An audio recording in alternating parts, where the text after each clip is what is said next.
motion of the planets to communicate with us, to announce things to come. Well, many people believe that an astronomical occurrence called 4 blood moons is a message from God. A blood moon is a full lunar eclipse, and 4 of them in a row is called a tetrad. When they've occurred on the Jewish high holy days, it's coincided with major historical events like the Six-Day War in 1967. 4 blood moons on the Jewish high holy days has happened only 3 times in the last 500 years. The next time it occurs is starting next spring on the Jewish Passover. Pastor Hagee has written a book called 4 Blood Moons, Something is About to Change, and he joins me now. This is fascinating because I get a lot of books about end times prophecies and what's the Bible trying to say, and this one really fascinated me because it charts history of astronomical occurrences, the Jewish high holy days of Passover and the Feast of the Tabernacles, and these occurrences. And I want to go over just a couple of the things that have happened because it's only happened in 3 times. 3 times in over 500 years. In 500 years. And this is confirmed by NASA. This is not something that a religious think tank put together. This is something that you can check on the internet. This is what NASA says has happened, and this is what they say is going to happen. This is, and we have a full screen up, and it's exactly what I did when I saw your book, because I wanted to verify that these things had happened, and sure enough it was. That's why I wanted to have you on. 4 blood moons have occurred in 1493-94, fall of Spain, the Jews expelled from them, and Columbus discovers America, what the Bible calls it the infant nation. Right. 1949 to 1950, it follows Israel being declared a nation. State. And then a nation state. And then 1967, 68, the Six-Day War. Those are the last 3 times that 4 blood moons have occurred. Right. And so the next time it occurs actually is starting next spring. Starts April the 15th, 2014, next spring, and it happens on Passover. The second blood moon next year will be October the 8th on the Feast of Tabernacles. And then in 2015, it will happen again on Passover. And then it will happen the last time, September the 15th, and that will be on the Feast of Tabernacles. The irony of what it takes to get the sun, the earth, and the moon in a perfect alignment to have a blood moon, and then for those blood moons to be on this exact date is something that just is beyond coincidental. The Bible very clearly says, Joel the 2nd chapter says, the day of the Lord will be as when the sun refuses to shine. The significant thing is that between these 4 blood moons will be a total solar eclipse, and the moon will be turned to blood. That is exactly repeated in Acts the 2nd chapter. It is repeated by Jesus Christ in the book of Luke, the 21st chapter, when he said, you will see the sun, signs in the sun, the moon, and the stars. And when you see these signs, lift up your head, your redemption draweth nigh. So you're saying that this next 4 blood moons that's starting next spring, is this the end times, what we're looking for, or do you not know what is being communicated with this? Technically, prophetically, the end times began with the outpouring of Pentecost 2,000 years ago. So we have been in the end times when you believe the dispensational 7-day period of time that equates to the 7 days of generation. There are 7 ages and dispensations. We have been in the end times a long time. But when we are reaching that point in time when world history is about to change, we are entering that zone, and it's going to change forever. It's going to change dramatically, and it's going to involve Israel because it has involved Israel in 1492, 1948, 1967. And each time it has gone from tragedy to triumph. 1492, as you said, the Jewish people were kicked out of Spain with the Edict of Expulsion by King Ferdinand and Queen Isabella. America was discovered, and the Jewish people had a home until Israel became the state. In 1948-49, Israel was a state. The thing that preceded that was the Holocaust, a time of tears and tragedy. 1967 was the Six-Day War, and then Jerusalem became a part of the state. But what do we know what it's going to happen? I mean, we get a lot of prophecy, a lot of end-time prophecies. I get the books a lot, but there's no telling what is actually going to happen. I mean, you could not have predicted a six-day war. You could not have predicted a lot of the things that happened after the Second World War with the, with the partition for Israel. Is there any way to predict actually what's going to happen, and will happen after the last four blood moon, which would be in 2015? There is a sequence of prophetic events that the Bible says will happen, but it does not give a when. It just says when you see these signs like this, lift up your heads and rejoice, your redemption draweth nigh, meaning that the end of this age is coming and the Messianic age is going to appear. How long is that? No one knows. Well, it's a fascinating topic, and I urge people to not only check out your book, but also check out what's on the internet, because there's a lot of stuff about four blood moons that people can check out for themselves and see what they think. I mean, there are a lot of people who will just poo-poo any kind of end-time prophecy. There are a lot of theologians that say that you can't predict what's going to happen. But the fact is that this is an astronomical occurrence that did occur, that happened at this time, and that the next one is going to start happening next spring. So it's fascinating. And one last thing, though, for the first time in history, I believe Hanukkah is on Thanksgiving. For the first time in thousands of years, and it will not happen ever again. Is that part of what's changing in this world, too? God's trying to communicate with us something, or is this not even related? Well, I can't address that because that's not something I've researched. But I have researched this backwards and forwards. And the concept that these four blood moons happen on a high holiday 4 times in a row with a solar eclipse in the middle is beyond the null hypothesis of probability. This is something that the Bible, using the sun, the moon, and the stars as a communication system to humanity, says something is about to change and world history is going to change forever.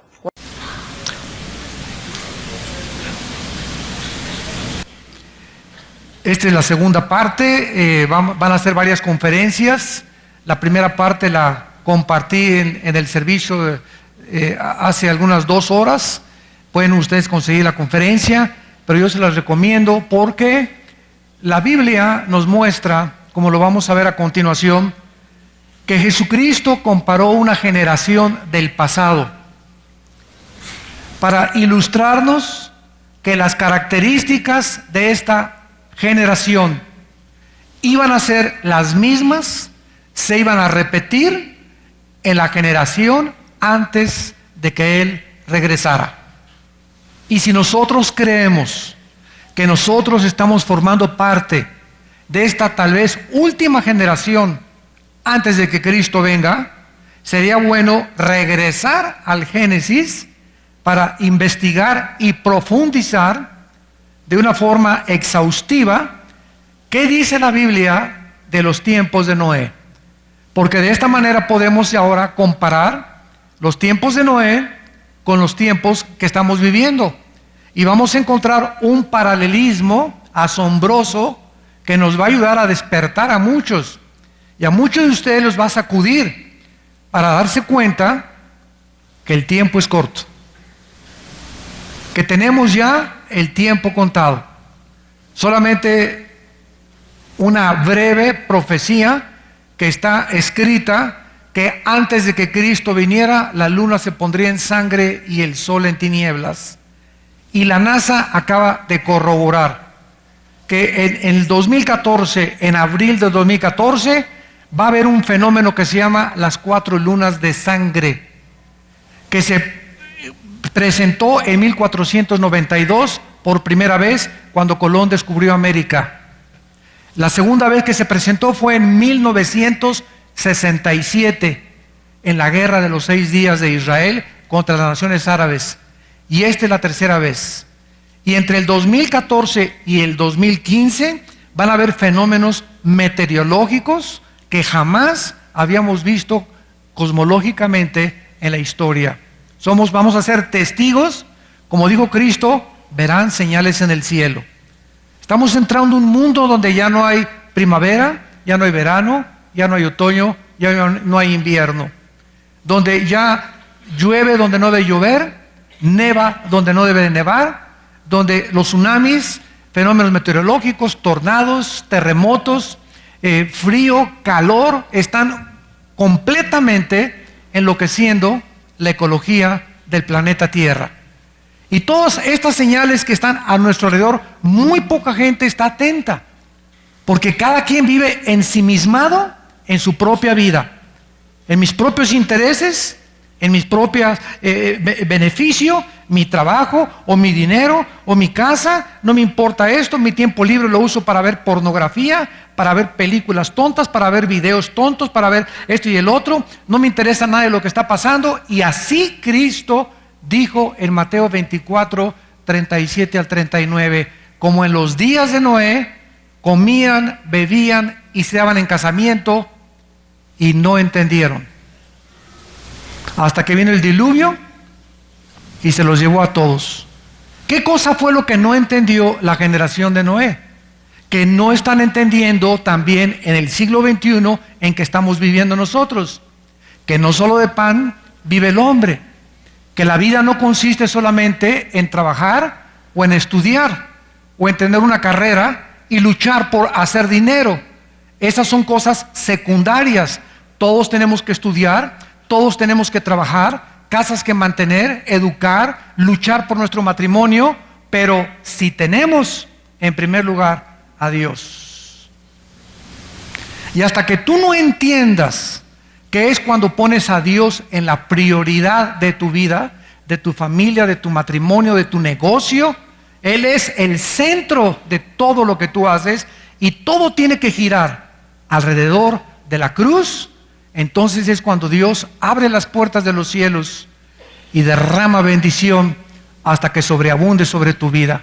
Bendiciones económicas, bendiciones físicas, bendiciones materiales, bendiciones espirituales. Y la mayor parte de la cristiandad actualmente padece problemas de depresión, de ansiedad, de estrés, de frustración, cristianos enojados, divorcios al por mayor, embarazos por todos lados, madres solteras, violencia, secuestros, crímenes, el Medio Oriente a punto de estallar, provocando una tercera guerra mundial que de acuerdo a la Biblia va a ser en el Medio Oriente donde vamos a terminar la civilización antes de que Cristo venga. Entonces todas estas situaciones nos muestran, ¿verdad?, que ya tenemos que despertar, que a lo mejor mañana no amaneces. A lo mejor ahorita saliendo aquí por la puerta esta te da una embolia, un ataque al corazón, te amachuca un camión ahí de esos grandotes que están pasando por ahí todos los días, o te subes al avión y se cae tu avión. Ninguno de los que estamos aquí estamos seguros que vamos a amanecer, ninguno. Nuestra vida pende de un hilo y tenemos que ya cobrar conciencia de tomar en serio a Dios, de despertar del letargo espiritual tal vez en que has estado mucho tiempo y cobrar conciencia que tenemos una sola vida, nada más, una sola vida. Es como una moneda que avientas al aire, ¿verdad? Y te das cuenta que si cae solo, cae el águila, va a determinar lo que tú hayas determinado en tu vida, pero solamente puedes aventar esa moneda una sola vez en el aire, porque no nos da Dios dos vidas, más que en la otra vida, después de esta vida, en el cielo o en el infierno eternamente. Génesis 6 dice la Biblia que aconteció cuando los hombres comenzaron a multiplicarse sobre la faz de la tierra, les nacieron hijas. Lo primero que aquí descubrimos inmediatamente es que en los tiempos de Noé hubo una multiplicación, no suma ni resta, sino una multiplicación de los seres humanos. Se calcula que en tiempos de Cristo, hace 2000 años, el mundo tenía 1 millón de habitantes. Hasta 1860, hasta 1860 alcanzamos 2 millones de personas. De 1860 a 1960 éramos casi 4,000 millones de personas. De 1960 a los 90 subió casi a 6,000 millones de personas. Actualmente somos 7,000.2 millones de personas en el mundo. nos hemos multiplicado en China ante la sobrepoblación. Hace 30 años el gobierno chino comunista determinó que no nacieran niñas. Y les prohíben en China a las parejas que si tienen niñas las maten o las ahoguen en una cubeta. Y eso ha provocado, ¿verdad?, un homosexualismo tremendo en China, y ahora están lamentándose de esa medida, dizque para en la sabiduría humana detener la sobrepoblación. Entonces es interesante que la sobrepoblación es un fenómeno de nuestro siglo XX y XXI. Los hombres comenzaron a multiplicarse, y dice la Biblia en el versículo 2, y encontramos en el versículo 2 a otro tipo de seres o de criaturas diferentes a la palabra hombres del versículo 1. Esto es muy importante. Les dije que íbamos a examinarlo con lupa. Aconteció que cuando comenzaron a multiplicarse los Adam, A-D-H-A-M, la palabra Adam es los hombres, la raza humana. Cuando comenzaron a multiplicarse sobre la faz de la tierra y le nacieron hijas, vean, hombres se multiplican y les nacen hijas. Y encontramos una tercera parte o clasificación de criaturas, los hijos de Dios. Los hombres no son los hijos de Dios, las hijas de los hombres no son los hijos de Dios. ¿Quiénes son estos misteriosos hijos de Dios?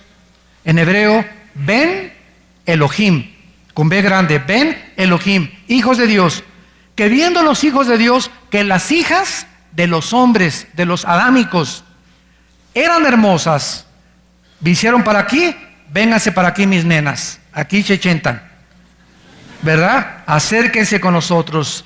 Las tomaron como mujeres, escogiendo entre todas. Y dijo Jehová, no contenderá mi espíritu con el hombre para siempre, porque ciertamente él es carne, mas serán sus días 120 años. Había gigantes en la tierra en aquellos días, y también después que se llegaron los hijos de Dios a las hijas de los hombres y les engendraron hijos, fueron los valientes que desde la antigüedad eran varones de renombre. Es interesante recordar que Cristo lo dijo muy claramente, que se iba a repetir las mismas características antes de que Él viniera. Y leemos que hubo dos factores principalmente sobrenaturales en los tiempos de Noé. Número uno, la raza humana se comenzó a multiplicar, y hubo en los tiempos de Noé la invasión de ángeles caídos que trataron de pervertir la genética de los seres humanos en aquellos tiempos de Noé. Existe actualmente una controversia tremenda en la teología acerca de la verdadera identidad de estos hijos de Dios, Ben Elohim. Y no hay más que dos corrientes entre todos los teólogos del mundo acerca de quiénes son estos hijos de Dios. Cuando venimos a la Biblia, santos de Dios, siempre vamos a encontrar, la mayor parte de las veces, dos corrientes. Por ejemplo, actualmente se conoce una corriente como la de los calvinistas, que proviene de las enseñanzas de un grande, es de mis héroes favoritos, Juan Calvino. Otra viene, ¿verdad?, de los arminianos, de Jacobo Arminio. Calvino enseñó la predestinación, Arminio que se pierde la salvación. Pero hay otra corriente de calvinistas que se llevó al extremo, que se llama hipercalvinismo, que enseña que Dios escogió a unos para el cielo y a otros para el infierno. Y cuando esa enseñanza la presentamos de que Dios escoge a unos para el cielo y otros para el infierno, entonces nos convierte a nosotros simplemente en títeres. O sea, si yo no tengo la voluntad ni la facultad de determinar y escoger cielo o infierno, ¿por qué se nos ofrece de esa manera? Escoge hoy a quién quieres servir. Porque de tal manera amó Dios al mundo para que cualquiera que en él crea. Y esta es la condenación, que los hombres amaron más las tinieblas. Si no hubiera libre albedrío y la voluntad humana, el juicio final sería un circo. porque entonces Dios no tendría ninguna base, ya que fuimos determinados para el cielo o para el infierno. Ahora, aunque es verdad que existe la predestinación, dice Efesios 1, que fuimos predestinados para ser adoptados conforme al Hijo de Dios, etcétera, etcétera, antes de la predestinación, o Romanos 8:29, existe el preconocimiento de Dios. Si me van siguiendo con mucho cuidado. Entonces, Dios sabe y sabía quiénes se van a condenar. Dios sabe desde antes de que nazcas si te vas a ir al cielo o te vas a ir al infierno. Pero precisamente por el libre albedrío, si Judas, como un ejemplo, que estaba escrito que Judas iba a traicionar a Cristo, en el día del juicio, Judas le va a hablar a sus abogados para que lo defiendan y le van a decir, oye Dios, pero si tú le escogiste a Judas para que fuera el que traicionara a tu hijo, ¿cómo lo puedes condenar? Tú escogiste que se fuera al infierno para traicionar a tu hijo y salvar a la humanidad. Entonces Dios le va a contar, ¿y por qué no lo impediste? Y le va a contestar Dios, porque si lo hubiera impedido, hubiera yo destruido la característica más grande que le otorgué a las criaturas que yo hice en el universo, el libre albedrío. Si yo hubiera intervenido para que tú no hicieras lo que tú estabas haciendo, entonces tú ya no eres libre, ya no eres un agente moral responsable de tus acciones. Ya tus acciones fueron determinadas por mí desde antes de la fundación del mundo. ¿Se dan cuenta? Ahora esto que estoy compartiendo con ustedes, muchos de ustedes no lo entienden y como dijo Don Teofilito, ni lo entenderán. Y les voy a decir por qué. Escúchenme con mucha atención. Una de las condiciones para poder entender los pensamientos de Dios requiere, en primer lugar, que camines cerca de Él. Número 2, que tengas el conocimiento y la cercanía con Dios para poder discernir entre el bien y entre el mal. Y número 3, para que tú puedas vivir una vida recta delante de sus ojos. Entonces, mucha gente quiere saber, ¿y por qué Dios creó al diablo? Y no entiendo la predestinación, y esto no se vale, y por aquí y por allá. ¿Sabes una cosa? Por eso les dije, como Don Teofilito, porque no quieres pagar el precio de caminar cerca con Dios. Dios no es un Dios como el genio de Aladino de la lámpara, que simplemente, yo quiero que me contestes esto y te va a contestar. Es como cuando a mí me mandan correos, les voy a ser sincero, ahí me llegan correos. Hermano Alducin, ¿y por qué esto y esto y esto y esto? Fulano de tal firma, no le contesto. Oye, ni siquiera me manda a saludar. Oye, hermano, doy gracias, ¿verdad? Por la vida, por las conferencias, cómo está su familia, etcétera, etcétera. ¿Creen que de veras somos sirvientes? Somos sirvientes, pero no serviles. Entonces, si una persona me manda un correo, oiga, tengo este problema teológico y estamos orando por su familia, etcétera, etcétera. O sea, ¿se acuerdan un poquito de ser humanos y que somos seres humanos? Les contestamos. Pero así es con Dios también. El otro día me puse a pensar eso. Oye, Dios, ¿y por qué esto y el otro? Y creen que Dios les va a contestar. Estás loco. ¿De cuál fumaste? Dios no es un Dios que solamente por enriquecer tu conocimiento e intelectualidad te va a contestar. Tienes que pagar el precio. Imagínate un estudiante de física matemáticas que te graduaste de la preparatoria y pasas a la facultad de físico-matemáticas. Oiga, maestro, estos logaritmos no lo entiendo. ¿Y ya sabes la raíz cuadrada? No, pues como dijo un Teofilito, ni entenderás tampoco los logaritmos, porque antes tienes que entender la raíz cuadrada, matemáticas, divisiones, álgebra, etcétera, etcétera. Entonces tú no puedes saltar al conocimiento de universidad cuando no has acabado la primaria y la secundaria. Ahora, ¿qué necesitas para conocer a Dios y la Biblia? Paciencia y humildad. Humildad y paciencia. Saber que el conocimiento que tienes es limitado y que necesitamos caminar, todavía nos faltan muchos años adelante, donde Dios, mientras más tinieblas salgan de tu cerebro, más luz va a entrar para comprender los pensamientos y los caminos de Dios. Muy bien, una de las interpretaciones, no solamente con la predestinación, con la gracia, la salvación, también aquí hay otro fenómeno dentro de la teología. Unos creen que estos matrimonios o esta unión entre los hijos de Dios y las hijas de los hombres eran y se referían a unión de creyentes con no creyentes. Que se supone que los hijos de Dios eran los descendientes de Set, del que sustituyó a Abel cuando Caín mató a Abel, y que de la descendencia de Set y de la descendencia de Caín se juntaron creyentes, los descendientes de Set, no creyentes, la descendencia de Caín, se mezclaron y entonces, versículo 4 de Génesis 6, produjeron gigantes. Esto es un absurdo, no solamente teológicamente, sino también filosófica y también médicamente. Por más que un malo se case con una mala o una mala con un bueno, va a producir hombres de 4 o 5 metros de altura con 12 dedos en los pies y 12 dedos en las manos. Por el amor de Dios. Virgen de la Macarena. Tampoco existe, ¿verdad?, ningún registro en la Biblia que Dios haya dado un mandamiento especial para que no se casaran los creyentes con los no creyentes antes de la ley mosaica. Y en vista de este silencio, ¿verdad?, es extraño que Dios haya visitado con un juicio tan severo a la humanidad como para destruir el mundo entero.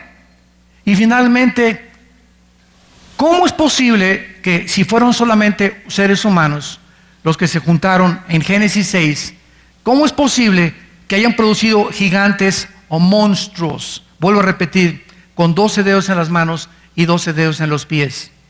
Y desde antes del diluvio, escúchenme, hasta David, por más de 1000 años, esta raza de gigantes habitó en la tierra, en nuestro planeta en el cual vivimos. Y estos gigantes fueron dados a conocer en la mitología griega como los titanes. Las pirámides de Egipto, a este momento, nadie puede entender, ningún ingeniero mecánico, ningún arqueólogo, antropólogo, cómo es posible que los seres humanos hace miles de años hayan puesto piedras de 10 toneladas, 15 toneladas, cortadas que parece que fueron con hojas Gillette, las piedras, así rebanadas como si fuera jamón, para que fueran ensambladas sin tener ni un milímetro de vacío entre roca y roca, para que a través de más de 4000 años de existencia, los fenómenos meteorológicos, la erosión, la lluvia, el granizo, no hayan podido romper la impermeabilización que cubren las torres de Giza, Keops, Kefren y Miserino en Egipto. Nadie lo entiende. Vete al Perú y vas a ver las pirámides de Machu Picchu, o Picchu, no me acuerdo cómo se dice. Machu Picchu. Machu Picchu. Bueno, ustedes son peruanos. Yo soy mexicano. Machu Picchu. Machu Picchu. Estas pirámides, estas construcciones, y yo tengo muchas ganas algún día, ¿verdad?, de ir al Perú y visitarlas. Es algo también que no es forma de comprenderlo humanamente. Impresionantes bloques de cientos de toneladas, calculadas, amontonadas, obeliscos, ¿verdad?, que también en Egipto, grandísimos, para cómo los pudieron levantar, cómo no tenían palanca, no tenían nada, además a cientos de kilómetros alrededor, ni siquiera existen este tipo de piedras. Llegamos a Chichén Itzá, para que no nos vayamos tan lejos, en el estado de Quintana Roo, en Yucatán. Las pirámides, no sé qué concepto tú tengas de las pirámides de Teotihuacán, pero particularmente la pirámide de Chichén Itzá. La palabra Chichén Itzá es la pirámide dedicada a Quetzalcóatl. Quetzalcóatl era el dios o la serpiente emplumada. Y cuando el 21 o 22 de abril de cada año, el equinoccio de primavera, el sol comienza a salir, la base de la pirámide de Chichén Itzá es la cabeza de una serpiente. Y cuando el sol cae, exactamente cuando se inicia la primavera, el 21 de marzo, miles de personas van a Yucatán, y de turistas y de europeos y de africanos y de asiáticos, a ver este fenómeno. El sol comienza a caer exactamente a las 3 de la tarde por la pirámide y comienza a bajar como una serpiente con el sol hasta que embona con la cabeza de la base de la pirámide. Como si Satanás hubiera dejado su sello en esas pirámides. ¿Quién les reveló a los mayas, sin tener computadoras, sin tener telescopios, ni calculadoras, que el año tenía 365 días y 0 y 0 puntos segundos, etcétera, etcétera? ¿Quién les reveló el origen de todo el movimiento solar y de los días de la luna? ¿Quién les reveló a los mayas este conocimiento sin telescopios, sin calculadoras y sin computadoras. Es un conocimiento sobrenatural y la gente sigue, pues no chepo. Y los científicos siguen haciéndose bolas. Hasta ahorita siguen investigando qué es el triángulo famoso de las Bermudas. ¿Por qué desaparece? Y todos son teorías, hipótesis, cosas especulativas. Pues puede hacer esto, este fenómeno por acá, pero nadie ha podido resolver estos misterios de la humanidad. Y venimos a la Biblia y encontramos las respuestas. Estos gigantes de 4 o 5 metros de altura no solamente eran gigantes. La palabra gigantes, apúntalo, en el hebreo es la palabra nepilim, con PH intermedia. Nefilim se pronuncia. Y esta palabra viene de la palabra napal, que significa caerse.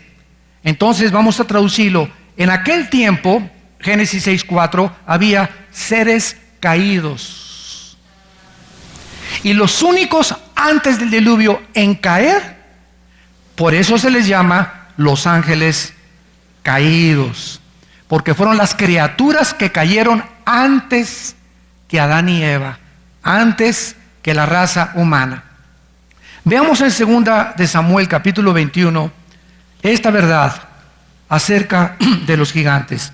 2 de Samuel capítulo 21, dice el versículo 18.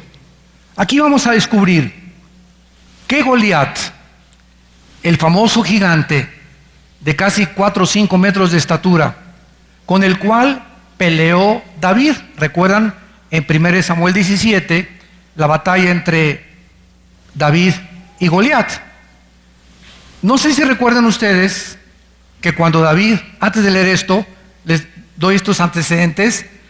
Cuando David peleó contra Goliat, si ustedes fueron estudiantes cuidadosos de 1 Samuel 17, David recogió 5 piedras. Recogió 5 piedras y las echó en su bolsa. Y cuando se enfrentó a David, a Goliat, puso una, ¡pum!, ¿verdad? Le da exactamente en el único punto, porque traía una armadura Goliat, los hombros, las piernas, una lanza, escudo, y el único punto vulnerable que tenía era la frente. De ahí en adelante se hicieron cascos así. No sé si los han visto, pero ya los griegos y los macedonios y los romanos comenzaron a hacer cascos así, precisamente de eso, ¿verdad? Porque se dejó aquí el punto, y ahí mismo le pegó la piedra a David. Ahora, lo interesante de esto es que el estudiante cuidadoso de las Escrituras no descuida ninguna palabra. No hay nada que el Espíritu Santo haya desperdiciado cuando estudiamos la Biblia.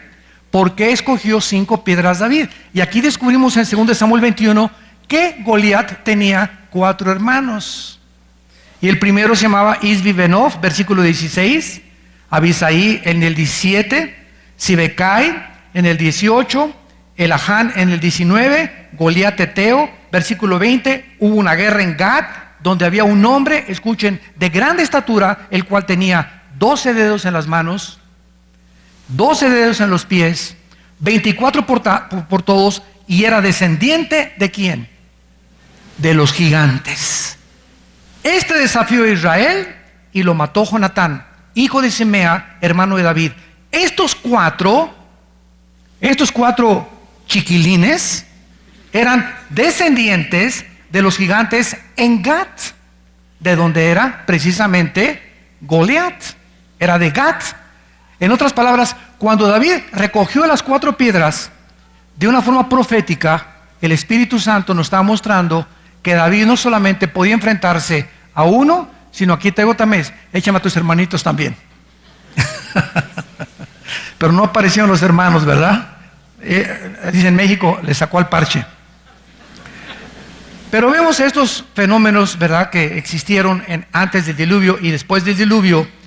Y esta mezcla, ¿verdad?, eran hijos, se les llama hijos de Dios. Ahora, es interesante para reforzar esta teoría teológica, es interesante que la frase Ben Elohim, hijos de Dios, de la forma etimológica que estudia las raíces de las palabras, en todo el Antiguo Testamento, la frase hijos de Dios se usa nada más para los ángeles. Job, a los que ya quieran apuntar, 1.6, Job 2.1, Job 38.7, y vemos nosotros en Génesis 4 que se usa también para los seres caídos, para los ángeles caídos. Ahora, si queremos todavía reforzar más esta teoría, vayamos a Judas antes del libro de Apocalipsis. Antes de Apocalipsis está la epístola de Judas, y vean ustedes lo que dice Judas acerca, porque no hay cosa más maravillosa que dejar que la Biblia hable por sí misma. Como decía Charles Spurgeon, el gran predicador inglés, cuando abras la Biblia se defiende sola. Es como un león que le abres la jaula y ruge, ¿verdad? Y nadie soporta su rugido. Dice Judas, versículos 6 y 7, y los ángeles que no guardaron su dignidad, sino que abandonaron su propia morada, los ha guardado bajo oscuridad en prisiones eternas para el juicio del gran día. Nos detenemos aquí. Aquí está mencionándose que hubo una clase de ángeles que abandonaron su lugar, la habitación que Dios les asignó para que no bajaran a la tierra y que se quedaran ahí guardados. Estos ángeles se rebelaron y bajaron a la tierra, y dice la Biblia, abandonaron su casa, su morada, y estos ángeles Dios los castigó en prisiones eternas para el juicio del gran día. La pregunta es la siguiente: estos ángeles que menciona Judas cometieron un gran pecado. Estos ángeles, este castigo no es la caída de Satanás, porque fueron todos los ángeles, la tercera parte de los ángeles, Apocalipsis 12, los que Satanás arrastró cuando se rebeló contra Dios. Entonces todos deberían estar en cárceles y en prisiones eternas. Entonces, ¿qué fue lo que cometieron estos ángeles? Porque no todos los ángeles están prisioneros ahorita. Ahorita hay 4 atados, Apocalipsis 9, en el río Éufrates. Hay 4 ángeles atados, caídos, que están esperando la gran tribulación para ser desatados y matar a más de 1/4 parte de la humanidad. Entonces, ¿qué pecado cometieron estos ángeles? Que tuvo Dios que recurrir de apartarlos de todos, y están ahorita confinados, o sea, están en una prisión federal. Andan muchos ángeles, demonios sueltos, pero estos están prisioneros. ¿Qué pecado cometieron? Versículo 7. Como Sodoma y Gomorra y las ciudades vecinas, las cuales de la misma manera que aquellos, ¿quiénes son aquellos? Los ángeles, de los que el versículo anterior está hablando. De la misma manera que los sodomitas, que eran homosexuales, los ángeles, dice la Biblia, fornicaron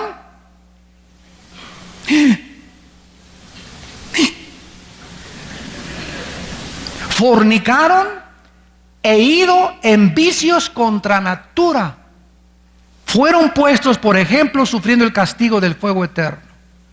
Vemos nosotros que ya es la misma Biblia la que nos dice, hubo un tiempo en la humanidad en la que ángeles caídos bajaron a la tierra, y lo mismo que hicieron cuando un hombre tiene relaciones con un hombre, cuando una mujer tiene relaciones con una mujer, estas relaciones se llaman en la Biblia contra natura. Estás en contra de la naturaleza de Dios, de la creación de Dios. Dios creó los órganos reproductores sexuales del hombre, Dios creó los órganos reproductores de la mujer para que nos ensambláramos los dos de una forma santificada en el matrimonio, y a través de esta unión colaboráramos con Dios para traer hijos al mundo y fuéramos bendecidos por Dios. Pero cuando este orden divino se rompe, y en lugar de irse Pepe con Carmelita, se va Pepe con Jorge y Carmelita con Lupita, están violando el diseño de Dios. Y en ese momento Dios desde el cielo tiene que traer un juicio, como los Sodoma y como Gomorra. Regresamos al Génesis. Ahora nos preguntamos, En segundo lugar, ¿cuál fue el objetivo satánico en los tiempos de Noé? Para que Satanás haya planeado este ataque de pervertir la genética humana. Porque después de que Adán y Eva fueron expulsados del huerto del Edén, Dios dio una profecía en Génesis 3:15, que la semilla de la mujer iba a herir en la cabeza a la semilla de Satanás. Y aquí se está profetizando que la mujer, y vean ustedes mujeres, ¿por qué? Ahora lo entienden ustedes mujeres. ¿Por qué ustedes, las mujeres, por qué las mujeres a través de toda la historia humana han sido el objeto del odio del diablo? ¿Y qué es lo que hace el diablo? Para poder vengarse de las mujeres, usa a esposos nietos de Zapata. Usa a hombres endemoniados como machos para degradarte, para hacerte creer que no eres más grande que un hombre, que tú no tienes ningún propósito, que eres más débil, que tienes que someter a él a todas sus barbaridades y barbajanerías que él hace. Y las mujeres, lo vemos en el Medio Oriente, árabes, judíos, por todos lados, ¿verdad? Cómo tratan a las mujeres. Y llega Jesucristo y baja del cielo y viene a romper esta estructura satánica. Y entonces Jesucristo dice: ustedes los hombres, mis seguidores, amen a sus mujeres como yo los amé desde la cruz. Como Cristo nos amó, el hombre cristiano tiene que romper completamente de su vida ese patrón satánico de tratar a la esposa como una sirvienta, como un objeto, como una cubeta, como algo inservible, tómala y déjala. Y cuando el hombre cristiano comienza a entender que a través del buen trato que le dé a su esposa determinará las bendiciones que Dios te va a dar en las próximas semanas y en los próximos meses y en los próximos años, entonces tú la tratarías como una reina.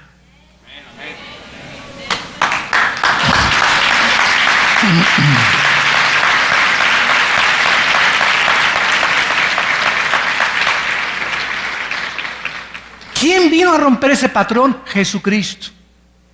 Jesucristo.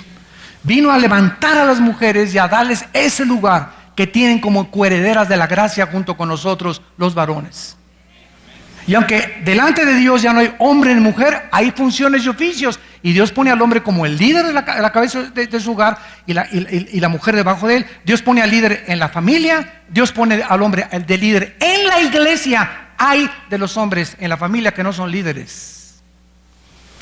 Hay de los pastores que no son pastores y los líderes de la iglesia. Las maldiciones vienen por eso. Y hay de los gobernantes que no saben gobernar una nación, que o bajan al pueblo, y hay de las naciones cuando tienen mujeres gobernantes. Y esto de ninguna manera degrada a la mujer, porque no quiere decir que una mujer no tenga la capacidad, tienen hasta más capacidad que nosotros de gobernar. Desgraciadamente, no es el patrón de Dios. Y cuando Dios deja que una familia sea una mujer la que gobierne, es porque el hombre no está funcionando. Y alguien tiene que funcionar. Alguien tiene que sacar a la familia. Si en una iglesia no es el hombre, Dios pone a una mujer. Y por eso hay mujeres pastoras. No es la voluntad de Dios que haya mujeres pastoras. Dios permite que haya. Pero su voluntad es que el hombre tenga liderazgo. Y si no hay hombres gobernantes, es un síntoma de vergüenza en el liderazgo político de las naciones. ¿Dónde están los hombres? Dios levanta hasta piedras. Dijo, si no me alaban ustedes, hasta las piedras puedo hacer que me adoren. Entonces tenemos que entender todas estas cosas. ¿Y de dónde vienen las bendiciones a nuestra vida y las maldiciones? Vienen de ahí. De romper el patrón de Dios. Porque Cristo dijo, una tilde no pasará de esta ley hasta que todo esto se cumpla. Entonces tenemos que entender que las leyes de Dios están vigentes moralmente, porque son las que determinan la conducta del ser humano. Esta profecía de Génesis 3:15, Satanás supo, caray, de la mujer viene la semilla. Pues ¿qué hizo Satanás? Tratar antes de que en 1860 Gregorio Mendel descubriera las leyes de la herencia, y antes de que en 1954 el doctor Crick norteamericano comenzara a descifrar el ácido desoxirribonucleico, o como se llama el ADN, disculpen si no lo dije bien, pero ahí se va. Hasta entonces el hombre comenzó a entender que en cada una de las billones de células que tiene el cuerpo humano hay un software. En las billones de células que tenemos, en cada célula hay un código genético escondido para reproducirnos otra vez como somos. Impresionante. Entonces, el diablo conoce la genética antes que nosotros. Recuerden al endemoniado Gadareno. ¿Se acuerdan el endemoniado Gadareno? ¿Que se parece a tu compadre? El endemoniado Gadareno tenía una fuerza en los músculos, no era un pesista, ni ganó Mr. Universo. Era un hombre común y corriente cuya fuerza en los músculos estaba energetizada por demonios y podía romper las cadenas. Habitaba en los sepulcros. Sus ojos estaban como llamas de fuego, ¿verdad? Encendidos de odio. Tenía una mente completamente distorsionada. Cuando hablaba con una voz que no era la de él. Entonces la Biblia nos muestra que cuando los demonios entran a un ser humano, esto fue escrito hace 2000 años. Antes de Gregorio Mendel, antes de Crick, antes de la genética, la Biblia nos mostraba que estos demonios entran al ser humano y tienen control de las cuerdas vocales, tienen control de mi corazón, saben cómo meterse a las neuronas de mi cerebro y desconectarme alambres. Ellos saben cómo hacerlo, ni los propios neurólogos han podido acabar de descifrar las profundidades de la mente y del cerebro humano. Los demonios pueden entrar y descomponerte tu vesícula biliar, te pueden alterar tu sistema digestivo, pueden entrar en la sangre, infectar tu sangre, tienen la capacidad de meterse a tus ojos y descomponerte los nervios ópticos de tus oídos, de tu lengua, tienen el poder de controlarnos, meterse dentro de nosotros y controlar todas estas cosas. Entonces, imagínense el conocimiento que tiene Satanás de la genética. Entonces, Satanás sabía, si yo hago una mezcla híbrida entre los ángeles y las mujeres, pervierto la genética humana y el Mesías no nace. Fue un ataque, fue el primer ataque a la profecía de Génesis 3:15. Dios le reveló que el Mesías vendría a través de la semilla de Abraham. Y después de 400 años, cuando la descendencia de Abraham fue muy numerosa, ¿qué hizo el faraón? Matar a todos los niños. Moisés se escapó. ¿Por qué quiso Satanás usar al faraón? ¿Por qué hizo usar a los ángeles caídos? No le resultó con los ángeles caídos. Usó al faraón de Egipto para matar a todos los niños. Más tarde se reveló que vendría de David. Y Satanás ataca a David a través de su hijo Absalón. Más tarde los magos revelan que ha nacido el Mesías y el rey Herodes manda matar a todos los niños menores de 2 años porque él no sabía dónde estaba el Mesías, movido por Satanás para impedir que naciera la semilla prometida en Génesis 3:15. Entonces vemos este plan satánico que lo encontramos en Apocalipsis 12, el dragón enfrente de la mujer embarazada, esperando que naciera su hijo para poder devorarlo. ¿Se acuerdan de Apocalipsis 2? La imagen que estudiamos cuando estudiamos Apocalipsis.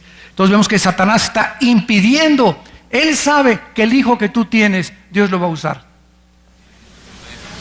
Dios sabe que la hija que tú tienes, Dios los va a usar. Y por eso Satanás, cuando un padre descuida a sus hijos espiritualmente, menores de edad, se viene contra ellos. Tú introduces a tu casa pornografía y le estás abriendo la puerta a los demonios por la chimenea de tu casa. Pásenle, siéntense aquí en la sala, métanse a la cuna de mi hijo, háganle lo que quieran. Porque somos los guardianes, los padres, dice 1 Corintios 7, si el padre es santificado, los hijos son santos. Ya que el hijo tenga 18 años de edad y que haga lo que haga, ¿verdad? Ese ya es problema de él. Yo ya estoy, mi hijito, ya te enseñé, ya tú darle cuentas a Dios. Ya si se vuelve drogadicto tu hijo, se va, ¿verdad? Acabamos con ellos. Pero tenemos que entender que mientras nuestros hijos son pequeños, la única protección que tienen son padres santos. Nada más. Y si un padre no es cristiano y la mujer es cristiana, dice 1 Corintios 7, por las oraciones de la mujer cristiana, Dios santifica a tus hijos y los protege del mal. Con uno solo que viva cerca de Dios.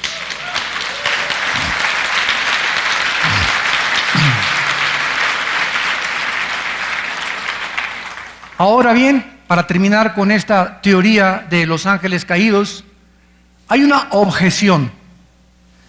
Ahora que recorrí Bogotá, Medellín, Barranquilla y casi 4 o 5 ciudades de Colombia, después de cada desayuno, miles de personas vinieron, gracias a Dios. Les di la oportunidad y le dije a los que organizaron, déjenme contestar preguntas. Porque el pueblo de Dios está lleno de preguntas, de tanta herejía y tanta barbaridad que se está introduciendo en las iglesias. Me encontré iglesias que dicen que está lloviendo oro del cielo y diamantes, y que se apareció Santa Catarina en el baño, etcétera, etcétera, ¿verdad? Y una de las preguntas que me hicieron, oiga, ¿usted cree que fueron ángeles los que se mezclaron con los seres humanos? Sí, claro. Y entonces la única objeción que tienen es Mateo 22:30, donde Cristo dijo que en la otra vida seríamos como los ángeles, que no se casan ni se dan en casamiento. Pero si nosotros leemos Mateo 22:30 con microscopio, vamos a entender que es una mala hermenéutica. O sea, es impresionante cómo podemos sacar de un versículo o de 2 versículos toda una doctrina. Y si Jesús hubiera dicho, fíjense con cuidado, si Jesús hubiera dicho en la resurrección, ni se casarán ni se darán en casamiento, sino que serán como los ángeles de Dios, y ahí Cristo se hubiera detenido, la objeción sería válida. Si hubiera dicho como los ángeles de Dios, pero dice como los ángeles que están, o sea, los ángeles que están en el cielo ni se casan ni se dan en casamiento. Por eso precisamente mantuvieron ellos y no había necesidad de que se reproduzcan los ángeles. Pero los ángeles caídos de alguna forma, ¿verdad?, tienen el potencial, aunque no creo yo que haya habido una unión como un hombre y una mujer sexual entre un ángel y una mujer, tienen el potencial de pervertir y alterar la genética humana. Entonces hubo una perversión de la genética. ¿Cómo hizo Satanás? Lo mismo que lo sigue haciendo. Cruza un caballo con una burra. ¿Qué sale? ¿Un chivo? Sale una mula. Ahora trata de cruzar la mula y ya no lo vas a poder porque es híbrida. ¿Por qué? Porque violó las leyes del Génesis. Cada cosa tiene que reproducirse según su especie. Si no según su especie, es contra natura. Las relaciones homosexuales son contra natura. Las bisexuales son contra natura. Con los animales son contra natura. Todo aquello que era contra la naturaleza que Dios estableció como creación, viola las leyes de Dios y atraemos el juicio sobre nuestras vidas. Entonces, cayeron de su posición estos ángeles, fueron arrojados a la tierra y se mezclaron. ¿Cómo fue esta mezcla, verdad? La Biblia no nos lo revela, pero queda en claro, los demonios y los ángeles pueden alterar la genética humana y lo comprobamos. Si se va a repetir antes de que Cristo venga, y va a haber otra vez una perversión genética antes de que Cristo venga. Qué interesante que en los últimos 25 años se comenzó a mencionar la clonación. Con el primer experimento con la famosa borreguita Dolly, que clonaron en Inglaterra. Y ahora hay miles de laboratorios clandestinos en Alemania, en Francia, en Estados Unidos, en Suiza, haciendo experimentos clandestinos, tratando de mezclar una especie con otra especie. Ahorita se habla que están tratando de crear una especie subhumana. O sea, si los perros tienen el mejor olfato que hay, al grado que los usan en las fronteras para detectar marihuana y drogas, podemos sacar de alguna cosa el olfato de un perro, el radar de un murciélago. Los gatos dicen que ven el mundo sobrenatural, invisible, que nosotros no vemos. Las águilas ven de 6 kilómetros. Entonces dicen muchos doctores y médicos locos, ¿verdad? Como Mengele, el doctor de Hitler. Si nosotros podemos sacar de alguna forma un gen del águila y otro del perro, y que un hombre tenga un olfato sobrenatural, una vista sobrenatural, y podamos crear una nueva especie mezclando varias especies, podemos crear una super raza. Si les parece a ustedes esto una marihuanada, quiero decirles a ustedes que fue el sueño de Adolfo Hitler. Una super raza aria, y mandó matar a todos los que no fueran güeros ni con ojos azules, homosexuales, negros, comenzando con los judíos. Ha sido el sueño. ¿Quién lo expuso y lo propuso por primera vez? Friedrich Nietzsche, el ateo más grande del siglo pasado, que influyó el nazismo y que dijo que Dios estaba muerto. El ateo que dijo que Dios estaba muerto murió como homosexual y en un manicomio antes de morir. Entonces, ¿qué es lo que el mundo de las tinieblas está tratando de hacer? Rompan las leyes de Dios. Rompamos el diseño de Dios. Ustedes son dioses. Independícense. Somos autónomos. No necesitamos tus leyes, Señor.